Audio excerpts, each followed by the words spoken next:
Sure. Okay. Thank you, Leanne. I'm George, and I currently live Milton Keynes way. Originally from Dorset, moved around West Sussex, here, there, everywhere. Um, I work in London at St Thomas's Hospital. I have a son. I have a girlfriend who has a little boy, Yeah. so we're co-parenting. Um, I have two brothers. Yeah. Yeah. My family, my mum and dad are separated, but they are Yeah. very happy with their other partners. I My downtime consists of Oh, snowboarding, I was wondering when you were going to eating, get onto that. yeah, kickboxing, all sorts of stuff. I've tried to keep myself as active as possible. And the coolest thing in the world is that a whole week ago I gave up smoking. Oh, fantastic. That's excellent. Good for you. So What a yeah. great start. Great introduction. So yeah, that's me. Amazing. So, George, I know you. I know you're such an incredible character, very cheeky, and you've got such a great side to your personality. But obviously, people don't know George. They don't know you very well in the same way that I do. But tell us a bit about what you were like as a kid. Were you naughty? Were you really studious? What was it like growing up for you? I was quite shy when I was a kid. I was quite reserved. Ah, Um, and we moved around a lot as kids, mm, so I didn't make many friends, and I found it really difficult to make friends. yeah. Um, so I was the quiet new girl all the time, Mm, that didn't really fit into any mold. I didn't mm. fit anywhere, I didn't think. Oh, Used really? to hang out with the boys, Mm-hmm. played a lot of football, was a proper tomboy. I had Yeah. like by the time I was 16, I had my hair always down to my bum. Uh-huh. When I did my GCSEs, my mum said, "What do you want as a like well done for your GCSEs?" And I said, "I want my hair cut off. That's it. That was what I wanted." So Wow. yeah, right up to sort of 16, I was just very boyish. Yeah. Yeah. And that felt right and that felt good for you. Yeah, Yeah. absolutely. It always did. Mm-hmm. Always Mm-hmm. did. Yeah, and I totally resonate with that. That was the same for me, but I don't think my mum would have allowed me to get the chop with the scissors. But did she allow you to do Yeah, that? yeah, she Yeah, did. Yeah, yeah. So we had to do it in stages. So, like, yeah. yeah, so it was short and then, yeah, they were long and then like mid Uh-huh. length and then it went shorter.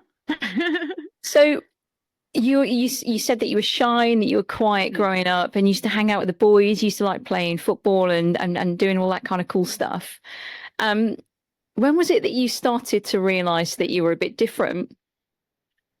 When I was around sort of 10, 11, Uh-huh. um, I used to hang out mainly with like the effeminate males, the ones Okay. that like are all gay now. Okay. So They were on your radar. so we were all, yeah. So it was. I think I knew then that I was different. Um, What was it, George? What did you notice?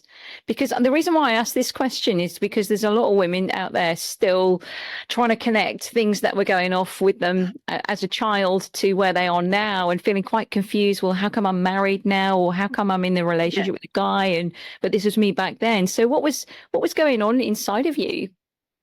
Um, for me, I didn't trust men in general, like guys in general, and Yeah. um, it was sort of like that was a hard learning curve for me. Hmm. Was finding out that the people that you sort of trusted abused that, Hmm. abused that power, Hmm. um, and I always had, I was always quite shy around girls. They made me like all giggly and like Hmm. not Hmm. quite, like really unsure of myself. Hmm. Yeah. And it wasn't until I was about, yeah, I was 14 when my mum said, so your mate is she your girlfriend? And I Oh, was just like, so and I your just mum went, picked up yeah. on it. My mum outed me. I didn't get a chance to come out. She did, yeah. Goodness So me.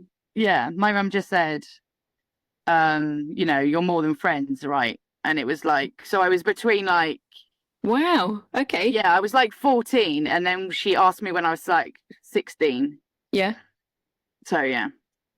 So, God, I mean, that's incredibly intuitive for a mother just to be super cool with it and be like, oh yeah, so I know that's your girlfriend. I've been really lucky, and I know that, like, some people don't have that same experience, and my heart totally goes out to them. Yeah. Because it's awful. I mean, my auntie was homophobic. My auntie wrote me out of her will as soon as she found out. So that was the only like backlash that I got from it. She was quite religious, Yeah. and yeah, she was quite religious, and she didn't agree with my lifestyle at all. Uh-huh. So she wrote me out of her will. Uh-huh. Yeah, and that's the thing. I hear this a lot. It's a lifestyle. It's definitely not. It's definitely who we are, isn't it? But this is how people perceive it. Like some people are still thinking that being gay is a choice for us as a community. Like nobody chooses to be gay. We just are. It's part of our DNA. It's who we are, isn't it?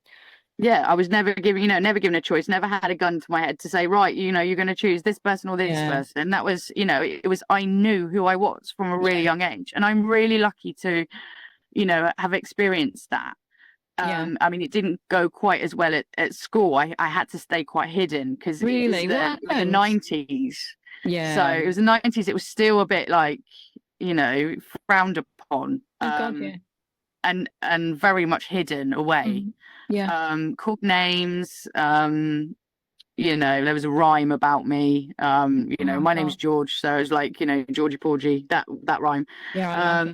Yeah. So there was rhymes. There was just pettiness, but actually that didn't really affect me. It didn't. I was like, do you know what? I know who I am, and just because you don't, that's not my problem. Yeah. And so what was it? So you were outed. So your mum was just like, I know you're gay, so that's we're all good. Yeah, my mum had told her work colleagues before I'd even told her. So, And so what was it like for you coming out to everybody else? I suppose that the big worry that a lot of people have is whether they're going to have that rejection from their family and their loved ones or their parents if they're particularly close. But so you didn't have that. Is that what it is? Is that the case? Was that the case? Yeah, I didn't get that. It was pretty much embracing. My dad, I think, well, just the way my dad is at the moment, it's difficult to judge how he feels, but he's always been quite supportive. He's very up and down with it all, but he just doesn't really understand. He doesn't really take an interest, which is fine. Yeah. But even my grandparents were all right. Really? Yeah. Goodness me, you're very lucky. Very lucky indeed. Yeah, very. And I can say that. So it wasn't your sexuality that had an impact on your self-esteem or how you felt about yourself in the world, was it? Or was it? No, I was very confident with who I am. I'm not going to say was because that's past tense, but yeah, I'm very, very comfortable with who I am. Yeah. And I've never once had to question it or never once questioned it. Yeah. So when was it, George, that you started to become affected with anxiety and low confidence? What was it that was going on for you? I think a series of sort of traumatic, abusive events had seriously led to me mistrusting people and getting quite nervous around people. Yeah. And then I felt that spiraled, especially when I moved out of my house, I moved out of the family home. Yeah. And got into a relationship with a much, much, much older woman. Yeah. There was 25 years, 22 years between us. How old were you? Did you say 19? I was 19. Yeah. Yeah. And I needed to get out of the village. I needed to get out of the area. Was this in Dorset, was it? Yeah. Yeah. Yeah. I needed to get out, and yeah, I couldn't be there. I couldn't. Yeah. I just couldn't be there, and I felt that all of a sudden where I'd had not been supported throughout the whole situation Yeah. by my parents, so by my mum, the person that was supposed to look after me. Yeah. Then I sort of found a mother figure, as it were. I see. Right. Yeah. And you know, series of events after that, like it was just a spiral. It was just I jumped from relationship to relationship. I wasn't stable in myself. I was always anxious, paranoid, frustrated, angry all the time. Yeah, yeah. And of course, we're not going to go into any detail at all about anything that you've experienced in the past. But obviously, apart from the fact that it was traumatic, like you've said, you experienced trauma as a kid, as a little one. Yeah. And of course, when we are children and we experience trauma and we don't know it's trauma, we take it for what it is and we think it's real, and we start to obey those ideas that are imprinted in our mind at that age, and we start to form beliefs about ourselves, and that kind of plays out in how we live our lives and how we show up and how we grow into that belief, because it then starts to spiral. Is that familiar for you? Yeah, I hated myself. I felt that I was to blame for anything that was bad, happened. Yeah. So, any circumstance that wasn't the outcome that I was expecting, or that it was, something bad was happening, or, like your girlfriend cheating on you or whatever. Well, that's my fault. I've done this because I've experienced this. This is why these things keep happening to me. Yeah. It's me. I'm the bad person. Yeah. And I truly believe that. Yeah. I truly believed that. So how was that belief playing out in your life, George? What was it that you were doing in response to that idea? So I started self-harming when I was 11. Really bad. Really bad. And I took my first overdose at 11. I was a kid and I tried to commit suicide. And subsequently, every couple of years, I tried again and again and again. Not very successfully, because I'm still here. But that's, Yeah. I've been sectioned. I've been through numerous different therapies, and nothing made me feel better. I just didn't want to be here. That was the knock-on effect. How long had that that feeling of I just don't want to be here? How long was that in your life? How long was that prevalent in your life for? 30 whole years. Right. Okay. And so things got pretty bad. You felt trapped, stuck, completely lost. Yeah. With all these types of habits to try and cope and to help yourself try to feel better, and nothing was working. So what motivated or inspired you to take a different approach with your life? I felt that I was ready to try and address some of the issues that I was experiencing. And I've been to therapy, she says. I've been to, I've done the talking therapies. I've done the, tell me how you feel, and okay, right, moving on. That sort of thing. I've been, and the thing with me is, because I didn't want to be there and I didn't want to do it and I didn't want to address it and I didn't want to talk about it. Yeah. I basically told them what they wanted to hear to get me out of the door.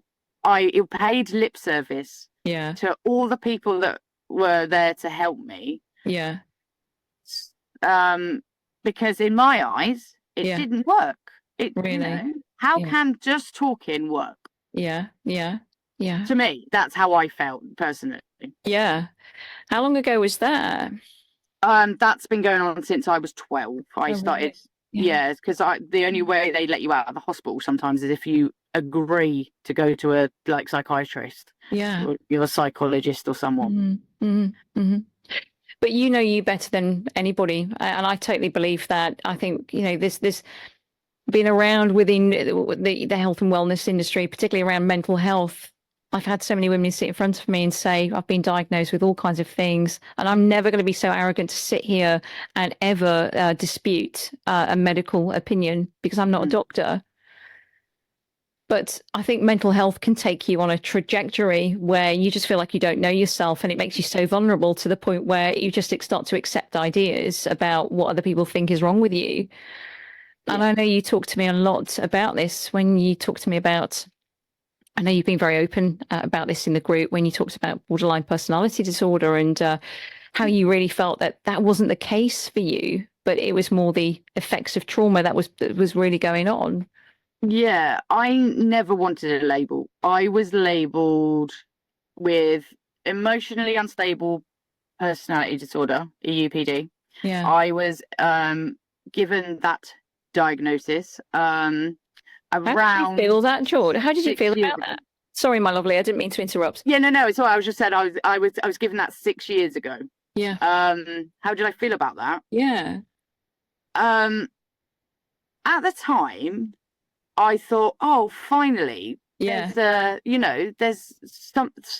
It's been recognised. Like all of my feelings have been recognised, and they've grouped it into a nice little label, nice little box. That's and I genuinely was like, oh, okay, right.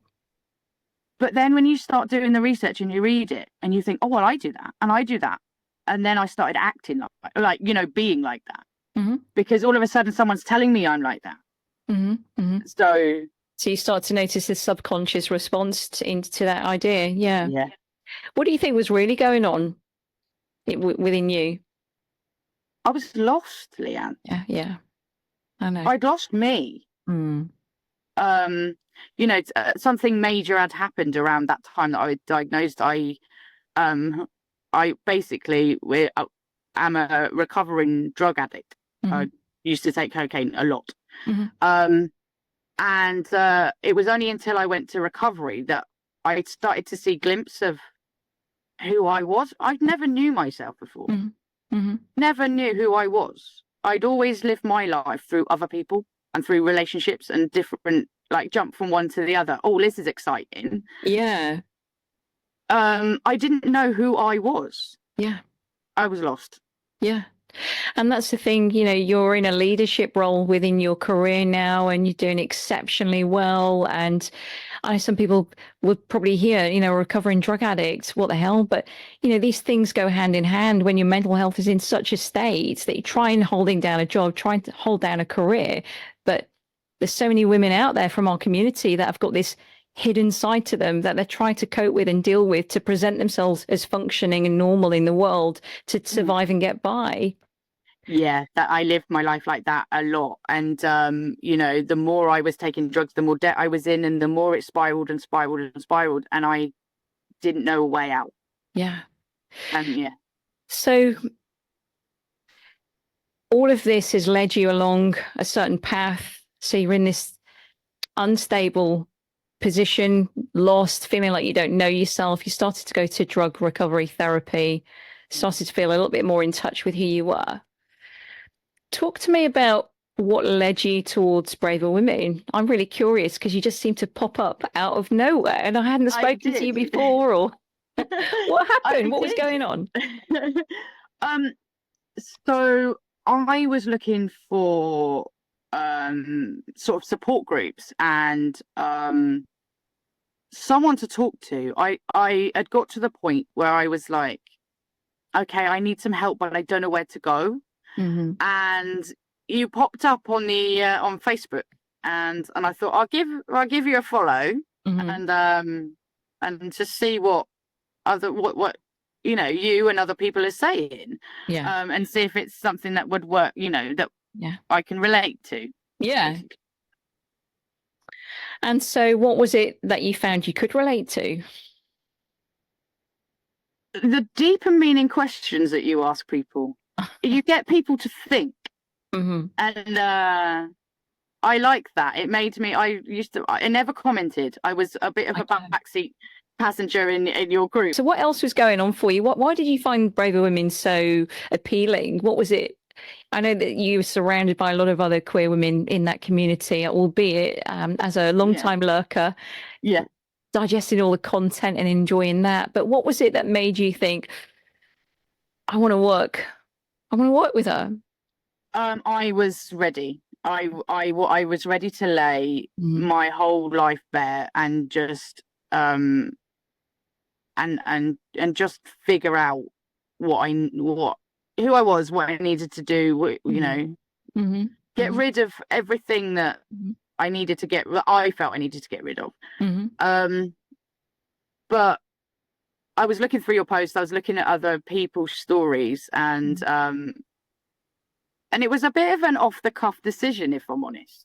It really was. It wasn't I definitely need to work with you. It was just like I'd like to try and see, you know, am I ready? Am I going to dip my toes in and then get scared, or am I ready? And you made me realize that I'm ready. I was ready. Yeah. And so I know that you said you've had therapy before and you've had talking therapy, and you just felt that for you personally it was ineffective and just not really hitting the mark for you. How did you find this process, the Braver Women process, a bit different, George? I was, at the beginning, I thought, oh no, this is going to be real hard work. Like, I genuinely was like, I didn't know how it was going to play out. I'd not read about it before either. Like, I come into this totally blind, like totally blind, not knowing exactly what you did. I didn't even research you. It was because I saw your posts, and I thought, I like what I see, and you're getting results. And if you can sort out all of these people that I can relate to, like, you know, you can help all of these people that I relate to, please, you've got to help me. Bless your heart. That's how I felt. Yeah.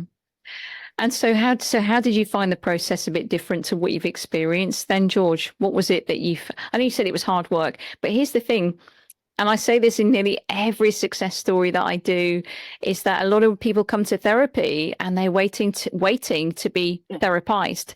Fixed. It's not really a word, is it? But you know, I think everyone can relate to it, can't they? Just can you do the magic wand? And I will just go out feeling completely different. And it's not like that, is it?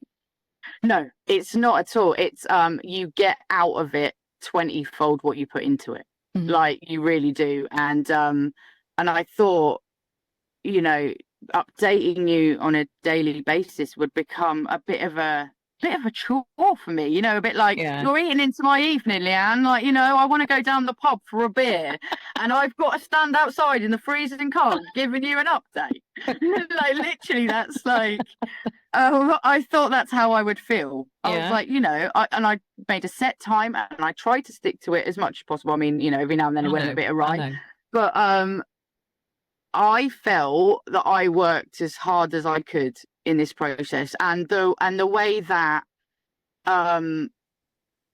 you have been, and like, you've made me do the work. It's not you at all. You haven't had to fix me. Nope. Yeah.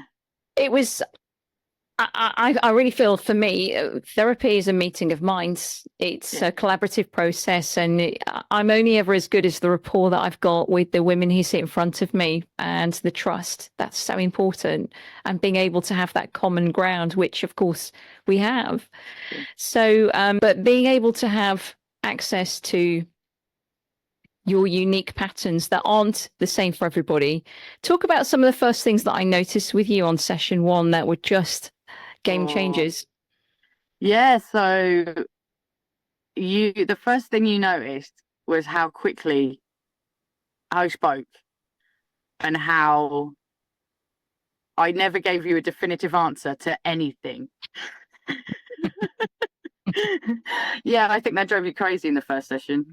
And I kept saying sorry a lot. You kept apologizing for yourself, didn't you? Oh, yeah. Yeah. Yeah. And it's funny because people say sorry to me now and I go, please don't be. It's weird. But yeah, no, you made me take my tongue bar out, Leanne. Well, I mean, it was an ask, a request, just to see the difference. And it has, and I've kept it out, and I am a much more confident. I think about what I'm saying instead of letting my brain and my mouth run. Yeah, you're present in your body, in your mind, in your body. Yeah. Yeah. And that's the thing. It's the acute patterns. It's the things that I notice with everyone that sits in front of me. And if you don't mind me saying, I know we've laughed about it, haven't we? Is this this tongue bar rattling against your teeth while you were thinking? And I thought, Yeah. if we just take everything is patterned, if we just take something out and just see how that makes you feel, are you able to think differently? Because it was almost the trigger for I need to disassociate. Yeah. And as soon as that tongue bar came out, instantly, you were able to think, oh my God, I actually felt like quite present in my body, which was amazing to witness. Yeah. And I think that you're really playing it down how much you have. I've always said this to you, George, you don't ever give yourself enough credit because you're an incredibly conscientious person. And once I'd trained and coached you on how to think, how to respond, how to work with your brain to actually make it work for you rather than against you, and instantly change the way that you were feeling emotionally and responding to your emotions over time by repetition. What did you start to notice? I noticed a change within I would say the second week. I mean, I felt really invigorated after the first session. Yeah. Really, like, I felt so positive. But after the second session, I noticed even just little tweaks and changes where I shocked myself. Give us an example. Yeah, just the way I held myself, the way I presented to other people. Yeah. That people started to take me a little bit more seriously because I wasn't just blah blah blah blah blah. Yeah. I would think of think of the solution before like the problem arose. Because Talk to us about what your colleagues and your partner have noticed. So my girlfriend brags that she's got a new girlfriend, which is quite funny when she goes to work and they go, oh. My colleagues have noticed a more sane, You do quite a high pressured job, George, don't you? Yeah, I do. Yeah, I do. Yeah. It's a tough job. And it's different every day. It's not a lovely 9 to 5 office job where it's hard work. It's hard work. Yeah. And I'm a manager. I'm sort of deputy manager, and my actual direct boss has noticed that she doesn't even have to be in the department anymore. That she can just say, right, George, I'm working from home. You know what you're doing. Yeah. You know what you're doing. But and they're even talking about promoting you at the moment, aren't they? I'm going to be working a different place, but I've sort of been headhunted for public sector work, so which will be massive. It will be the lead in my field, the lead in my field. Unbelievable. So talk to us about, people are going to be listening to this, trying to get their heads around it. So life before compared to life now, what's the difference in how long was it we worked together? Was it October the 15th? October the 5th, yeah. Yeah. And we're now December the 20th. Yeah. Wow, I feel like a totally different person. Like I've like I said to you, I'd found my true authentic self. And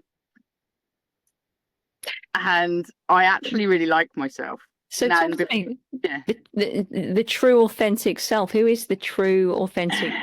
And how do you know when you're being true and authentic Oh, I'm really mischievous, like ridiculously so. That comes out more when I'm happy. um, I'm content. That's how I know that I'm my true authentic self. I'm happy, I'm content. Hmm. I I'm able to process things a lot better. Yeah. Um, I don't I don't panic. I don't have the anxiety. I don't have the frustration and disappointment that life was. Yeah. Yeah. I'm the master of my own destiny. Like Mm. seriously, the master of my own destiny. I'm you know I can Mhm. do whatever I want to do, and Mhm. with the boundaries and that I set, and all of the other things that are there, I'm living my best life. That's incredible to hear because that definitely was not what it was at the start, and Yeah. I'm just so proud of you, George. I really am. So, if you think about everything that you're experiencing right now in your own internal reality, with how you feel, that inner contentment, that peace, that confidence in yourself, that whatever comes your way, you're going to be able to handle it. Mm, So you haven't just got there through a flick of a switch or a wave of a magic wand. no. Without giving any of the tools or the techniques or the therapy away, Yeah. what habits do you have now that you advocate as non-negotiables to keep yourself in this really steady, stable place? Um, Even just the simple thing of just stopping and just taking that minute, taking myself away out of a situation, just saying to somebody, I'm not comfortable with this. I will be back when I've had to think, Yeah, when I've, if when I've processed this, yeah, and I can walk away from a situation or an argument or confrontation.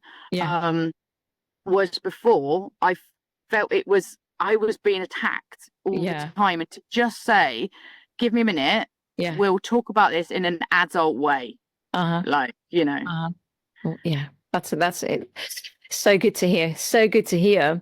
So what advice would you give then to any members in the group around emotional self-care? take time for you, take time to breathe, Hmm. take time to really appreciate how you're feeling. Hmm. Don't let emotions run wild. Hmm. Definitely don't let emotions to let run wild, because normally your worst case scenario ain't gonna happen. Hmm. Hmm. Yeah, um absolutely. Yeah, how much of what you worry about has ever come true? yeah, it really not much.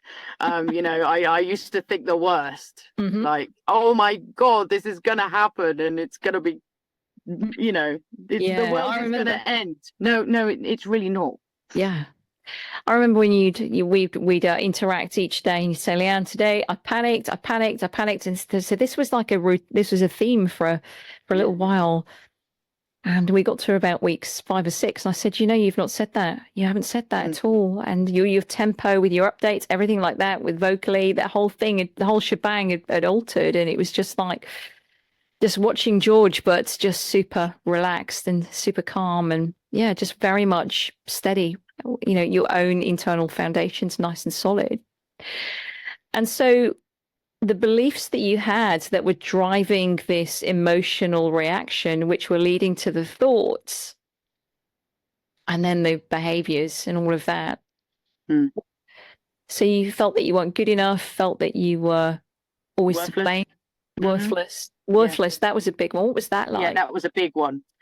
um I find this really hard to talk about right now, because I don't feel any of these things, and to go back is actually quite hard, Yeah, because I don't really remember feeling that bad. yeah, Whereas I know I was yeah, at breaking point. yeah. That's I think my key was, I was at breaking point, Mm, and I was just not good enough. mm, I self-sabotaged. I was worthless. I felt useless, helpless. mm. Yeah, all the things a human being shouldn't feel. absolutely. And oh yeah, and I can never get my head around the fact that I used to think those things as well about Mm. myself. And it is crazy to think that we're only ever really one thought away from a completely different internal experience. Yeah. And what we focus on, we tend to see a lot more of. And Mm. so if you think about your beliefs about yourself now, what do you, I know you're smiling there because I know you're looking forward to telling me. What do you goddamn deep down know about yourself now, George, with absolute certainty? I I am this hidden, confident person. It was hidden. I never realized that, Mm-hmm. and it's a confidence without an arrogance, which like is massive for me. Yeah. I'm quite a humble person anyway. Mm. I've all of the qualities that I did have that made me like who I was, I feel like they're tenfold now. Yeah. Like all those things that, when you're in an interview Uh-huh. at work, and Yeah. someone says, give me five words about yourself," and Uh-huh. then you sit there and you think, I don't know any nice ones. I don't really know what to say. Yeah. Yeah. But all those things where you say, like, trustworthy, and all of those things that you say, Yeah. I feel them tenfold now. I genuinely feel that. So it's You know. George, but without self-doubt. Yeah. I mean, I can doubt a decision. Mm-hmm. I'm gonna always doubt whether I've made the right choice, but I'm confident with the choice that I've made, that I've made the best one for me. Mm-hmm. Yeah, so you're not going to put that pressure on yourself to say, well, I'm never ever going to not be certain. But what can be certain with is that I know that I can do the best for myself. Yeah, I feel exactly. okay And about it. I used to be a people pleaser. I'm Yeah. not now. I'll go. I won't go out of my way Yeah. to make someone feel, you know, I feel something, Yeah. anything. What Do were you know you what I scared mean? of? Because people pleasing, my God, it's such a big thing for queer women, isn't it? Yeah. It's so prevalent. What people don't understand is that people pleasing is actually an anxiety response. It's a fawn response. It's almost like you see dogs can roll over onto their bellies and go, "Hey, just tickle my belly, I'm cool," but they're not Yeah. cool. And it's no different. The human beings, when we feel scared, it's the please and appease, and to be liked, to be accepted, to fit in, to not be to feel like the odd one out. How much of that do you recognize? Yeah, that was me. That Yeah. was me, and that's I was a people pleaser. I wanted people to like me. I wanted people to be happy around me. Yeah. I didn't want any confrontation. I didn't want an argument. I didn't um I just didn't want people to not be okay. I mean, um and I do everything in my power and then make and exhaust myself. Yeah. Yeah. It would take it all out of me just trying to make sure someone's okay, and that I was Mhm. making someone happy, Mhm. but the Mhm. person I wasn't making happy was me. Mhm. Mhm. Yeah. And so what do you find yourself doing instead? What have you noticed since you've been through this process that you do with people rather than pleasing and appeasing? What is it that you do instead? How do you show up differently? I've started to set boundaries of like what I will and won't accept from someone, especially in a relationship. Yeah. And actually also with like family relationships. Yeah. I've done it with my brother recently. Uh-huh. And we've sort of come to loggerheads, and then he's apologized to me, and he's gone, "I'm sorry, I think I stepped over your boundary." Mm-hmm. Mm-hmm. And that happened. This was literally the other day, so I haven't had a Wow. chance to tell you, but Yeah. yeah, it What was did you it's do, amazing. George? What was it? What did you do to bring about that result? I know I put my foot down, and I was like, I live so far away from my dad. I am there when I can be. I speak to him 5 times a day. He's Yeah. not well, so like I speak to him 5 times a day. I am there emotionally and on, you know, at the end of a phone, and I come down at least twice a month. I live too far away now. Yeah. And when I'd said he'd misread a message that I'd sent, and then I got an apology because it was a boundary that I had set about how I was going to deal with my dad, and he misread it, but then apologized and was like, wow, okay, I've just stepped over that boundary, like, I'm sorry. So, but it works in my relationship, it works with parenting. I found that, wow, that's totally different from me. I was being walked all over, basically. Yeah, definitely. And that's the thing. I think people say, well, I've got boundaries. And but I say to them, well, do you know what they are? Well, I know what they are, but do other people? Well, no. Yeah.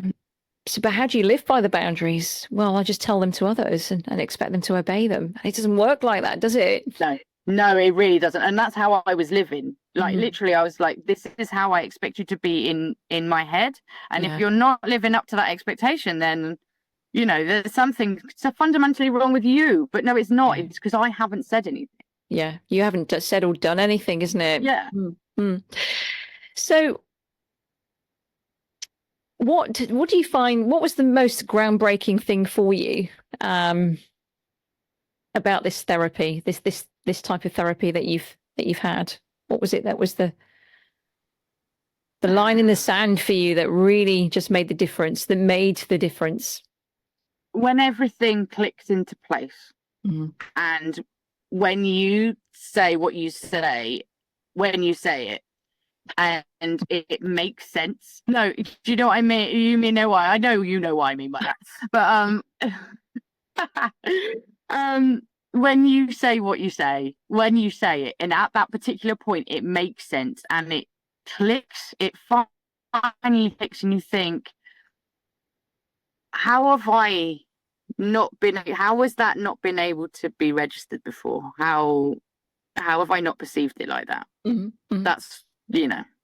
It clicks into place, and it clicks into place really quickly. What would you say to anyone who was sitting on the sidelines wondering as to whether they were going to take this journey or contact me or reach out and be part of the community? What would you say to them? I would say that for anyone that is genuinely struggling and doesn't know a way out of it, what you do and how you are with people will definitely help.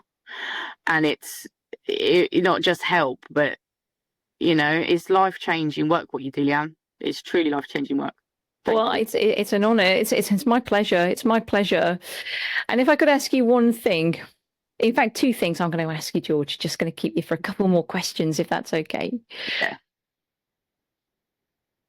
What would you say is in store for you now that you are no longer your worst inner critic? Moving onwards and upwards with work. That's like, I've zoomed up the career ladder in such a short space of time. I've decided I'm going to be buying my house. I've got the confidence to do that and like, you know, stick with it. I've got a better relationship with my son. Wow. And that for me is the pivotal thing, really. Yeah. And so lastly, what words of wisdom would you give from your life experiences so far to help any members, any queer women in the group who are struggling with self-acceptance or inner peace, and they're showing up in exactly the same way that you were? And feel free, it doesn't have to be a single sentence. Just, I'm going to hand the mic over to you and just allow you to share some of that incredible wisdom and the bravery that you've gained as a result of everything that you've done all the way up and through this point. Yeah. What would you say? I would say that your life experiences do not define you. They do not make you who you are and who you truly are. You are all strong, you're all brave, and you just have to believe it. You just have to believe it. And You that's just the have thing, to isn't it? believe it. Yeah. Yeah. Well, George, I just want to say thank you so, so much for just being a remarkable client and for being brave enough to share your success to inspire other queer women around the globe who will resonate with some of what you've said tonight, some of the experiences that you've had in your life and how you've actually changed your mind to change your life and to start valuing yourself and showing up in the world differently and having more of an impact on those around you. So I for one, I'm incredibly proud of you, and I really hope that you're going to stick around within the Braver Women community as a Braver buddy and just be very much part of the family, part of what we do at Braver Women. I can't wait to see what's in store for you. So thank you. Thanks for choosing me as your guide and your therapist. No, thank you, Leanne. Thank you. All right, my lovely. You take care and we'll catch up soon. Yeah, no worries. All the best. Bye for See you now. later.